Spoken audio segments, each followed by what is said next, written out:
আবারও সবাই বেঁধেছে জোট, নৌকা ছাড়া কিসের ভোট। কঠোর হুঁশিয়ারি দিয়ে মাঠে নামার ঘোষণা দিয়েছেন সাবেক প্রধানমন্ত্রী এবং আওয়ামী লীগের সভাপতি শেখ হাসিনা। ফ্যাসিস্ট ইউনূসকে ক্ষমতা থেকে হটিয়ে সঙ্গী সন্ত্রাসী অস্ত্রধারীর হাত থেকে অস্ত্র উদ্ধার করে মানুষের জীবনে শান্তি নিরাপত্তা ফিরিয়ে আনার জন্য দেশবাসী সকলে যে যেখানে আছেন তাদের সবাইকে আমি ঐক্যবদ্ধ হয়ে কর্মসূচি সফল করা এবং এরই ধারাবাহিকতায় ইউনূসের পতন না হওয়া পর্যন্ত এই আন্দোলন অব্যাহত রাখার জন্য আমি আহ্বান জানাচ্ছি। আওয়ামী লীগকে বাদ দিয়েছে, এটার আমি কোনো অর্থ দেখি না। আওয়ামী লীগকে আপনি ফল হিসেবে বাদ দিতে পারেন না। বর্তমান তত্ত্বাবধায়ক সরকার নিরপেক্ষ নয়। শেখ হাসিনা ছাড়া দেশে কোনো নির্বাচন হবে না, তাকে ছাড়া কোনো নির্বাচন জনগণ মানবে না। আওয়ামী লীগ ঠিক কবে রাজনীতিতে ফিরবে? সাজ্জাদ কাদির বরাবর বাস্তবতার নিরিখে কথা বলে। আওয়ামী লীগ কি ফিরবে? অবশ্যই ফিরবে। আওয়ামী লীগের ফেরা বলা যায় ফেরা শুরু হবে। প্রিয় দর্শক, আবারও হাজির হলাম নতুন একটি ভিডিও নিয়ে। বাংলাদেশের নির্বাচনের প্রেক্ষাপটে যে পরিস্থিতি এসে দাঁড়িয়েছে তারই আলোকে হাজির হলাম কয়েকটি ভিডিও নিয়ে। ইতিমধ্যেই আপনারা ভিডিওর অংশবিশেষ দেখছেন। অংশবিশেষ দেখে বুঝতে পারছেন আজকের ভিডিওটি ঠিক কতটা গুরুত্বপূর্ণ হতে যাচ্ছে। প্রিয় দর্শক, তাই বলবো ভিডিও স্কিপ না করে সম্পূর্ণ ভিডিওটি দেখলেই বুঝতে পারবেন বাংলাদেশের এই মুহূর্তের পরিস্থিতি। প্রিয় দর্শক, চলুন ভিডিওতে একটি লাইক দিয়ে ধারাবাহিকভাবে সম্পূর্ণ ভিডিওটি দেখে আসি। প্রিয় দর্শক, আপনি যদি আমাদের চ্যানেলের নতুন দর্শক হয়ে থাকেন তাহলে ভিডিওটি সাবস্ক্রাইব করবেন, আর যদি অলরেডি সাবস্ক্রাইব করে থাকেন আপনাকে অসংখ্য ধন্যবাদ। দর্শক, নির্বাচন নিয়ে নানা কথা হচ্ছে। ফেব্রুয়ারির 12 তারিখে নির্বাচন হওয়ার কথা। এরই মাঝে দুইবার উচ্চ আদালতে রিট করা হয়েছে। প্রথম রিট খারিজ করা হলেও দ্বিতীয় রিট কিন্তু এখনও চলছে। দু একদিনের মধ্যেই সেই রিটের শুনানি হওয়ার কথা। সেখানে একই দিনে নির্বাচন, গণভোট, এই সরকারের অধীনে নির্বাচন দেওয়ার এই সরকারের এখতিয়ার আছে কিনা, গণভোট দেওয়ার এই সরকারের এখতিয়ার আছে কিনা, সংবিধান এটাকে স্বীকৃতি দেয় কিনা, এরকম নানা ইস্যু তুলে নতুন করে উচ্চ আদালতে রিট করা হয়েছে তখন চতুর্দিক থেকে শোনা যাচ্ছে নির্বাচনকে যেন বানচাল করা যায়, নির্বাচনকে যেন ঠেকিয়ে দেয়া যায়, নির্বাচন যেন পিছিয়ে দেয়া যায়, এরকম কাজে অনেক পক্ষই নাকি বেশ জোরালো ভূমিকা পালন করছেন। এরকম একটা মুহূর্তে আমাদের প্রধান উপদেষ্টার প্রেস সেক্রেটারি দুদিন আগে মন্তব্য করেছেন, নির্বাচন নিয়ে সন্দেহ পোষণ করছে কিংবা নির্বাচন নিয়ে শঙ্কা তৈরি যারা করছে, শঙ্কার প্রচার যারা করছে, তাদের ওপরে সরকারের নজরদারি রয়েছে, অর্থাৎ তাদেরকে নজরদারির মধ্যে রেখেছে সরকার, সেই কথা তিনি বলেছেন। আদতে নির্বাচন নিয়ে শঙ্কা তৈরি করছে কারা? এই প্রশ্নের উত্তর যখন আমরা খুঁজে পাচ্ছি না, তখন নির্বাচন শুরু হতে না হতেই বাংলাদেশের 2টি আসনে নির্বাচন স্থগিত করে দেওয়া হয়েছে। নির্বাচন বন্ধ হয়ে গেছে। এই 2 আসনে নির্বাচন হবে না। আরও অন্তত পক্ষে একটি আসনে নির্বাচন বন্ধ হওয়ার উপক্রম হয়েছে, সেটাও হয়তো বন্ধ হয়ে যাবে। কেন এটা হচ্ছে, কি হলো, কোন কোন আসনে নির্বাচন হবে না, চলুন একটু জেনে দেখি এই ভিডিওতে। থাকবেন পলিটিক্স টিভির নিয়মিত আয়োজনে।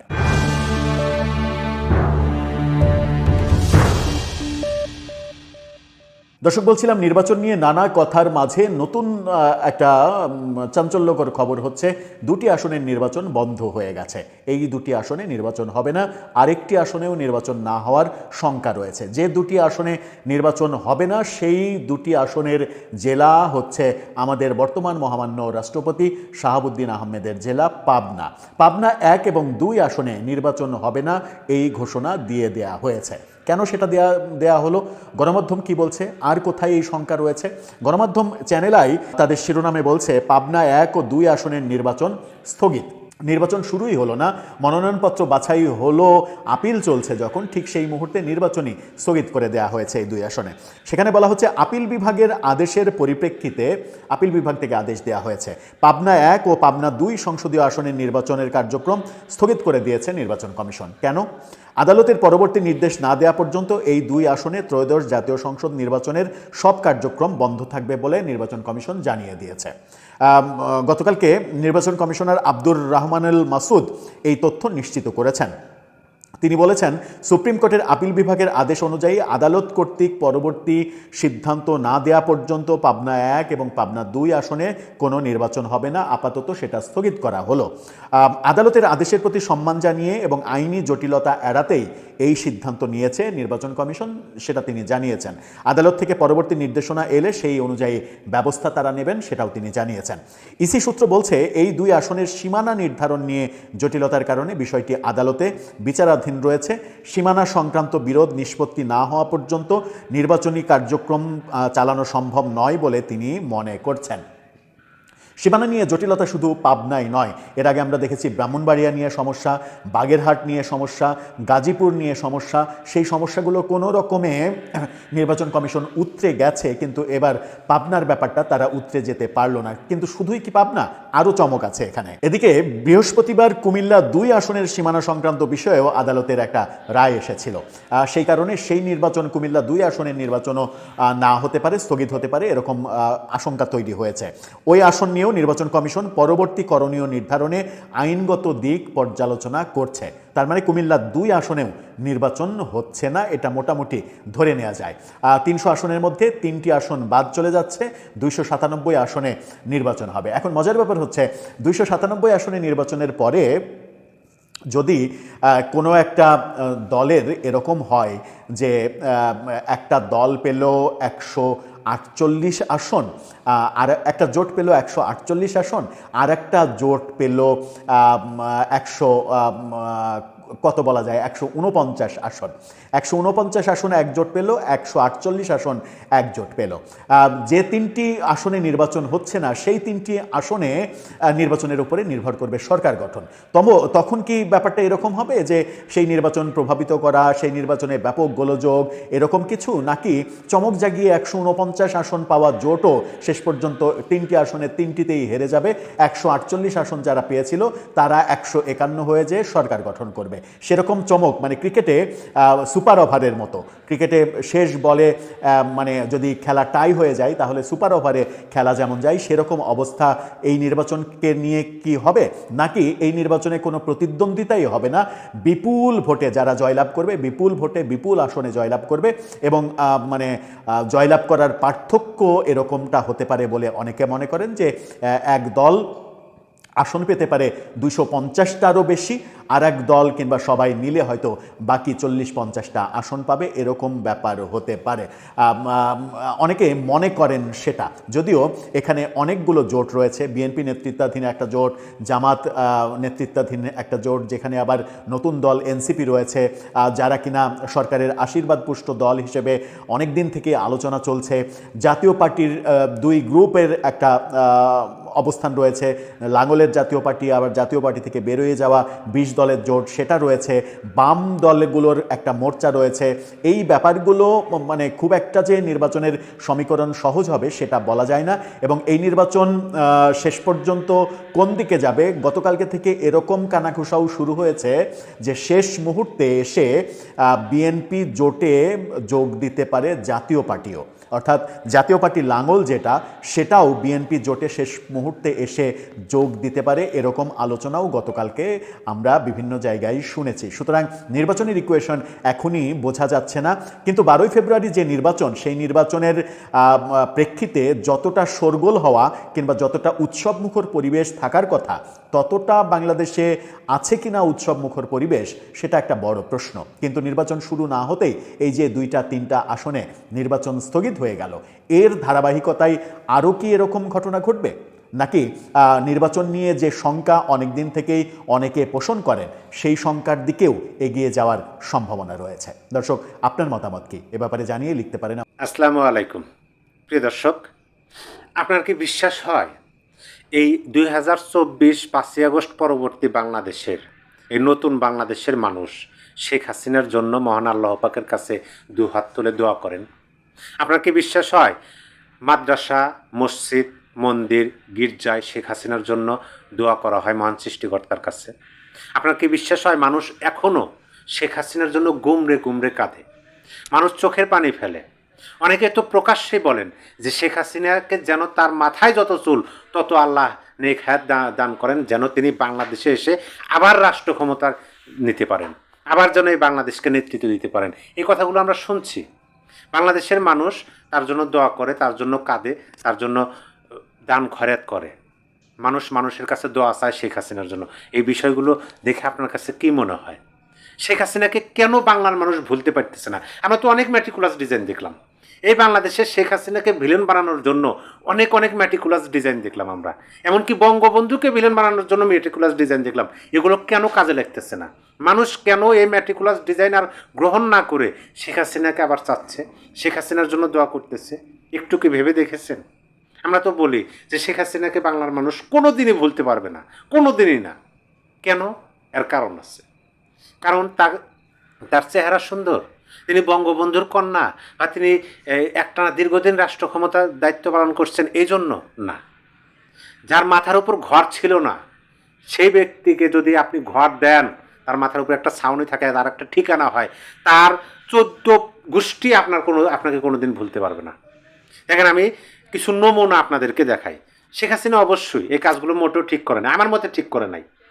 কারণ এখন বাংলাদেশ বিরোধী, স্বাধীনতা বিরোধীরা যেভাবে বক্তব্য দেয়, তাতে তো শেখ হাসিনার সরকার শুধু লুটে পুটে খাইছে, অর্থ দুর্নীতি করছে, অর্থ পাচার করছে। তাহলে এটাই যদি সত্য হতো তাহলে দেশের মানুষ কেন বলতে পারতেছে না? তাকে তো ঘৃণা ভরা চোখে দেখার কথা। কিন্তু এখন দেশের মানুষ তার দীর্ঘায়ু কামনা করতেছে এবং শেখ হাসিনা আসবে, বাংলাদেশে আবার নেতৃত্ব দেবে, এই স্বপ্ন বুকে বাসা বেঁধে এখনও অনেক মানুষ সকালে ঘুম থেকে ওঠে। দেখেন, আমি আপনাদেরকে একটা লিস্ট পড়ে শোনাই। আশা করি যেহেতু আমি অনেক পরিশ্রম বা অনেক তথ্য সংগ্রহের মাধ্যমে এই বিষয়গুলো একত্রিত করতে পারছি এবং আপনাদেরকে আমি নিজের মুখে পড়ে শোনাবো, সেহেতু আমি আশা রাখতে পারি যে আপনারা ধৈর্য সহকারে এই লিস্টটা আমি যেটা পড়ে শোনাবো আপনারা শুনবেন এবং আপনারা নিশ্চয়ই বুঝতে পারবেন এই জন্যই শেখ হাসিনাকে বাংলার মানুষ কোনো দিনে ভুলতে পারবে না। যেমন বঙ্গবন্ধু শেখ মুজিবুর রহমান, তাকে কোনো দিনে বলা সম্ভব না। কেন?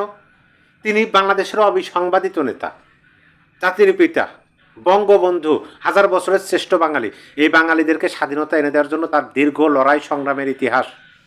এই বাংলাদেশ যতদিন আছে ততদিন থাকবে, ততদিন তারা আদর্শ মানুষ ধারণ করবে, তার জন্য মানুষ দোয়া করবে মহান সৃষ্টিকর্তার কাছে। ঠিক তেমনই 2024-এর 5ই আগস্ট পরবর্তী এই বাংলাদেশের রূপ দেখে শেখ হাসিনাকে বাংলার মানুষ ভুলতে পারবে না। হ্যাঁ, যদি শেখ হাসিনার আমলের চেয়ে 5ই আগস্ট পরবর্তী বাংলাদেশে আরও ভালো হতো, মানুষ আরও ভালোভাবে থাকতে পারতো, তাহলে একটা ছিল যে শেখ হাসিনাকে মানুষ একটা সময় ভুলে যাবে।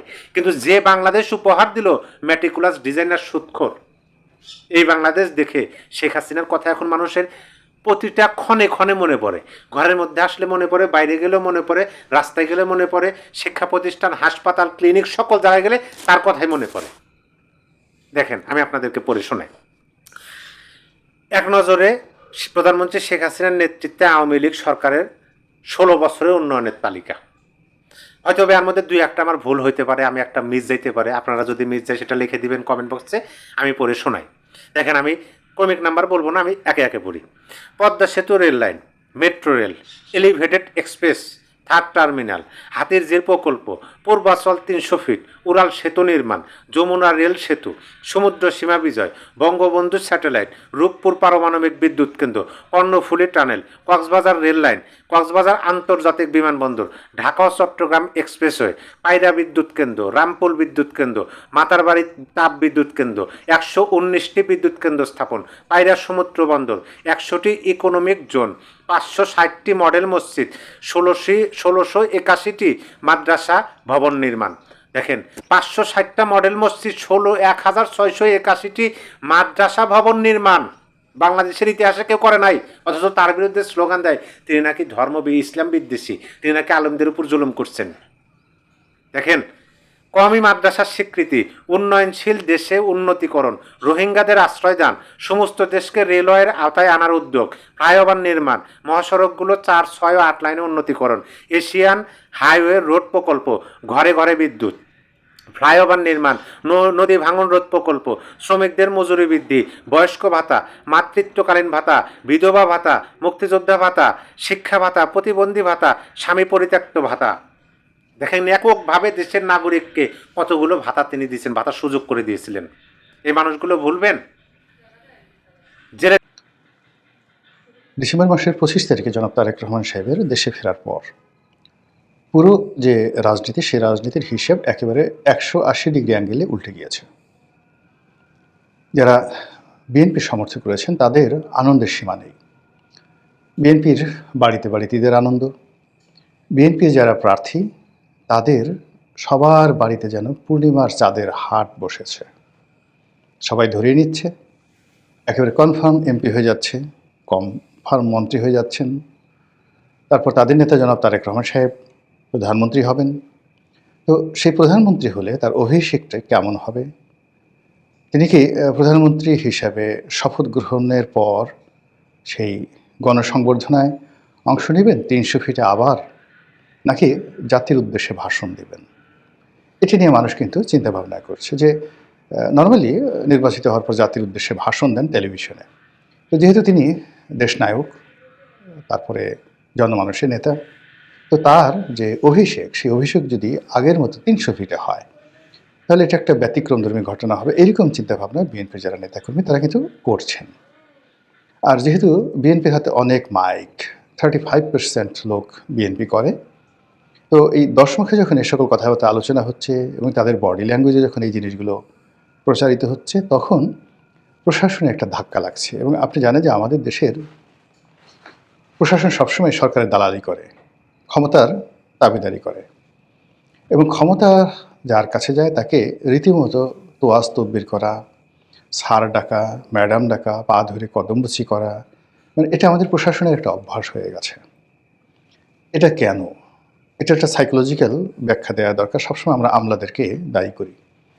আমাদের সমাজে চিন্তা করুন যে এখন যারা আমলা হচ্ছে মধ্যবিত্ত, নিম্ন মধ্যবিত্ত এবং দরিদ্র পরিবারের সন্তান। তো এই সন্তানটি প্রথমত ভালো ছাত্র। ভালো ছাত্রের কতগুলো অভ্যাস থাকে। ভালো ছাত্র হলো তারা যেদিকে কনসেন্ট্রেট করে মন, ওর বাইরে অন্যদিকে মানে গাং হয়ে গেল, ভেঙে তছনছ হয়ে গেল, তাতে তাদের কোনো খোঁজখবর থাকে না। তো সেদিকে তাদের চাকরিটা বাঁচাতে হবে। এর বাইরে তাদের কতটা সম্মান গেল, লোকজন তাদেরকে কি বলল, কি গালাগালি করলো, তাদের কতটা ক্ষতি হলো, ব্যক্তিত্ব রইল না গেল, এসব নিয়ে যারা আমলার রয়েছেন তারা কখনো ভাবে না। ওই যে শৈশব থেকে তাদের ওই অভ্যাসের কারণে, মেধার কারণে। দ্বিতীয়ত হলো তারা যখনই মেধাবী হয় তাদেরকে নিয়ে তাদের পিতা মাতা, আত্মীয় স্বজন সবাই স্বপ্ন দেখেন। তো স্বপ্ন দেখে তাদেরকে ঘি, মাখন, পোলাও, কোরমা, দুধের স্বর, মানে পরিবারের সবাইকে বঞ্চিত করে তাদেরকে খাওয়াতে হবে। তারপর ধরুন একটা দরিদ্র পিতা, তার পরনে লুঙ্গি নেই, তার গামছাটাও ছিঁড়ে গিয়েছে, বা সে যদি রিক্সা চালক হয় তার টায়ারটা অবিলম্বে পাল্টানো দরকার। কিন্তু এ সকল কর্ম না করে সেই দরিদ্র পিতা প্রায় করে কি, মানে তার সেই মেধাবী ছেলেটি তাকে সুটেড বুটেড করে বিশ্ববিদ্যালয়ে পাঠায়। এই স্বার্থপর শ্রেণীটা যখন আমলা হন, কামলা হন, তারা প্রথমত অকৃতজ্ঞ হয়ে পড়ে, ক্ষেত্র বিশেষে কৃতজ্ঞ, যারা উপকার করে তাদেরকে ক্ষতি করে। এরা ভীষণ রকম অসামাজিক এবং ভীত সন্ত্রস্ত হয়ে থাকে। থার্ড যে কারণটি হলো তারা ক্ষমতায় বসার পর যখন তারা ম্যাজিস্ট্রেসি পাওয়ার পায়, সিদ্ধান্ত গ্রহণ করার ক্ষমতা পায়, ঠিক ওই সময়টাতে তাদের যে অতীতের বেদনা, না পাওয়ার কষ্ট, তাদের যে ঈর্ষা, প্রায় সব জিনিসগুলোই তারা ওই চেয়ারে বসে বাস্তবায়ন করার চেষ্টা করে। এর কারণে হয় কি, যে কোনো মূল্যে তারা ক্ষমতায় থাকতে চায়, তাদের চেয়ারটা বাঁচাতে চায়, ক্ষমতাধর লোকদের সঙ্গে গণ্ডগোল তারা করতে চায় না ইন জেনারেল। তো এর প্রেক্ষাপটে কি হলো, এখন যে বাতাস, সেই বাতাস তারেক রহমানের বাতাস। এখন যে পরিবেশ, বিএনপির পরিবেশ। এখন যে আওয়াজ, সেটা হলো প্রথম বাংলাদেশ আমার শেষ বাংলাদেশ, জীবন বাংলাদেশ আমার মরণ বাংলাদেশের আওয়াজ। আমাদের মাথা গরম হয়ে গেছে, কে আগে যাবে। এতকাল জান্নাতের টিকিট আশা করত, এতকাল নতুন বন্দোবস্তের কথা চিন্তা করত, কত বাচ্চা ছেলেদের ব্যাগ টানত। এখন তারা তারেক রহমান সাহেবের দরবারে হাজিরা দেওয়ার জন্য যে দৌড়দৌড়ি করছে, ছুটোছুটি করছে, এবং জনগণের সঙ্গে তারা যেভাবে প্রতিযোগিতা করে আগে যাওয়ার চেষ্টা করছে, এই দৃশ্য দেখে বিএনপির যারা প্রতিদ্বন্দ্বী ছিলেন এই গত 17 মাসে, জামাত এবং এনসিপি, তাদের মাথা গরম। এখন তারা না পারছে বলতে, না পারছে সহ্য করতে, তাদের অঙ্গ জ্বলে যাচ্ছে। কেন? গত 17 মাসে তারাও তো ঠিক সেম কাজই করেছে। তখন তো বিএনপির গাত্রদাহ হয়েছে, গায়ে জ্বালা ধরে গিয়েছে। কিন্তু বিএনপি তখন যেভাবে বলতে পারেনি, তদ্রূপ এখনও জামাত বলতে পারছে না। তারা টিপ্পণী কাটছেন বিভিন্ন প্রেক্ষাপটে, কথার পিঠে কথায়, বিএনপিকে, তারেক রহমান সাহেবকে, শহীদ প্রেসিডেন্ট জিয়াউর রহমানকে, তারপর বেগম খালেদা জিয়াকে সুযোগ পেলেই তারা টিটকেরি করার চেষ্টা করছে। তো এই অবস্থাতে বলতে গেলে এখন তারা যে সকল কথাবার্তা বলছেন, যেটা 1-2 মাসে আগে কল্পনাও করা যেত না। তারা নির্বাচন নিয়ে সন্দেহ প্রকাশ করছে। নির্বাচনটা যদি হয় সেক্ষেত্রে একটি বিশেষ দলের দিকে প্রশাসন ঝুঁকে আছে, এটা ভালো হবে না, এই ধরনের কথাবার্তা বলছে। আবার হালকা পাতলা হুমকিও দিচ্ছে। এটা দেখে মনে হচ্ছে যে তারা খুব ভয় পেয়ে গেছে, ভীষণ রকম তারা ভয় পেয়ে গেছে। এবং নির্বাচন যদি হয় সেখানে তাদের যে পরাজয়, এটা অবারিত এবং অবধারিত, আরও যদি বলি নিশ্চিত। এই আতঙ্ক তাদেরকে তাড়া করছে। এটা কিন্তু আমার কথা না, আমি সাইকোলজিক্যালি ব্যাখ্যা করছি। তো এই তাড়া করার ফলে আপনি দেখবেন যে গত সেই 25 তারিখ থেকে এখন পর্যন্ত জামাতের যে সকল বড় বড় নেতা, যাদের মানে পোশাকের দিকে তাকালে মনে হতো তারা রাজা হয়ে গেছেন, তারপর তারা অনেকেই বডিগার্ড নিয়ে ঘুরতেন, তারপরে নতুন নতুন গাড়ি, তারা সাধারণত সাধারণ গাড়িতে চড়তেন, এখন ইদানিং তারাও সেই লেক্সাস, তারপরে প্রাডো জিপ, ল্যান্ড ক্রুজার, এ সকল দামি দামি গাড়িতে তারা চড়ছেন। তো এই 25 তারিখের পরে এটাতে কিছুটা ভাটা দেখা দিয়েছে। তাদের কাছে যেভাবে রাষ্ট্রদূতরা যেতেন, ব্যবসায়ীরা যেতেন, এবং এই এখন তারেক রহমান সাহেবের কাছে যারা যেতেন তারাও একসময় তাদের কাছে গোপনে প্রকাশ্যে ধর্ণা দিতেন, ইদানিং তারা দিচ্ছেন না। এটা তাদের কাছে ভীষণ রকম একটা অপমান, অমর্যাদাকর এবং কষ্টের। এই কষ্টটা তারা প্রকাশ করতে চাচ্ছেন, এবং সেই প্রকাশ যদি তারা গণতান্ত্রিক উপায় সুন্দরভাবে করেন, এটি বিএনপির জন্য, জামাতের জন্য, সকলের জন্য খুব ভালো হবে। কিন্তু কোনো কারণে যদি তারা সেই মনের ক্ষোভ মনের মধ্যে রেখে গুপ্ত সংগঠনের মধ্যে কোনো কাজ করে বসেন, অথবা দেখা গেল যে হঠাৎ রাগ হয়ে যান, এবং 1996 সনে তারা যে কাজ করেছিলেন, যে শেষ মুহূর্তে সকল দলের সঙ্গে একত্র হয়ে পার্লামেন্ট বর্জন করেছিলেন এবং পার্লামেন্ট থেকে পদত্যাগ করে সে একটা 15ই ফেব্রুয়ারি নির্বাচনটাকে অনিবার্য করে তুলেছিলেন এই জামাত। তো কাজেই সেই জামাত এখন এই সময়টিতে এসে অতীতের যে কোনো সময়ের চাইতে এখন তারা খুব সেন্সিটিভ অবস্থার মধ্যে আছে। প্রথম হলো যে অতীতে তারা একটি বিশেষ দলের, মানে আইদার আওয়ামী লীগের অথবা বিএনপির, কখনো জাতীয় পার্টির তারা সাহায্যকারী, অক্সিলারি ফোর্স হিসেবে তারা রাজনীতি করেছে। কিন্তু এইবার তারা নিজেরাই একটা প্রাইম ফ্যাক্টর।